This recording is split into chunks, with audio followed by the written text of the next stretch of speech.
the UN used to be more relevant in 1950s, 60s.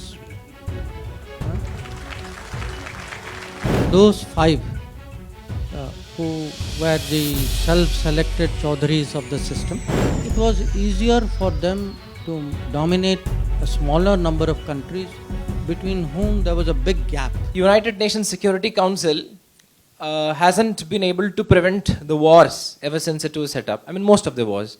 But some of the members have successfully prevented the entry of India or India getting a permanent seat in the UNSC. So with your years of experience, sir, how do you construe the relevance of the UN system, number one? And secondly, what should India do in this regard? I would say first the relevance of the UN. You know, the UN used to be more relevant in 1950s, 60s. But what happened was, as the number of countries grew, and those five who were the self-selected Chaudharis of the system, they actually, see, it was easier for them to dominate a smaller number of countries between whom there was a big gap, that their power or their authority was there, rest of the world was there. What has happened in the last 30, 40 years? That is no longer the case. You know, I'm now taking India itself. That, you know, today the five permanent members are not the five largest economies of the world. That is just one indication I'm giving you. Also, what has happened is, with the passage of time, other countries have developed the confidence to challenge, saying, I don't agree with what you are saying. Then they are fighting among themselves also. That, you know, we've seen in Ukraine that they could not, even themselves come to an agreement.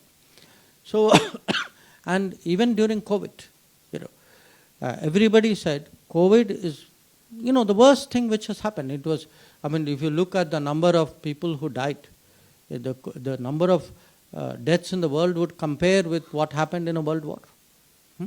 But what was the role? Us samay, think back. Did anybody think UN was going to help anybody in COVID? So the fact is, in many ways, the limitations of UN are showing.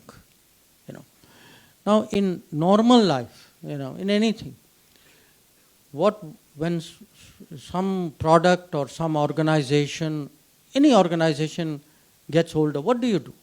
You bring in newer people, younger people. You bring in new energy. You broaden out. Even if it is company, you will get more stakeholders. You will. Now, what is the normal process of renewal and change, which is applicable everywhere, in every walk of life? That natural process of change today is being denied in the UN. It is being denied in the UN because there are just a few countries. Because when you ask me what are our prospects, 20 years ago people would say, yes, India ko hona chahiye, one day they will get there. With each year, definitely with each 5 years, 10 years, I can see people actually feel, no, India must be there. We actually feel strongly you are not there. Sometimes when I meet other foreign ministers or leaders, before I bring it up, they tell me, ये बहुत अफसोस की बात कि आप नहीं होते, अगर आप होते तो कुछ और होता.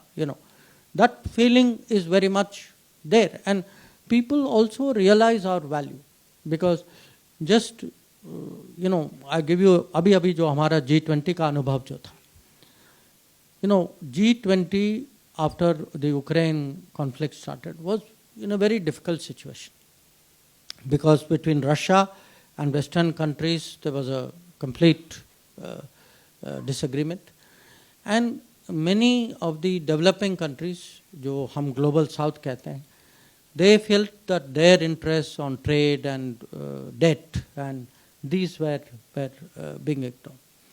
Now, people did not think that there will actually be a consensus, a sarv sahmati in the G20.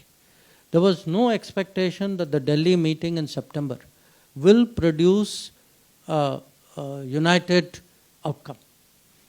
But we managed it. Now, why I am citing that to you is, if a country has such a capability, such a country in the UN Security Council can actually contribute as well.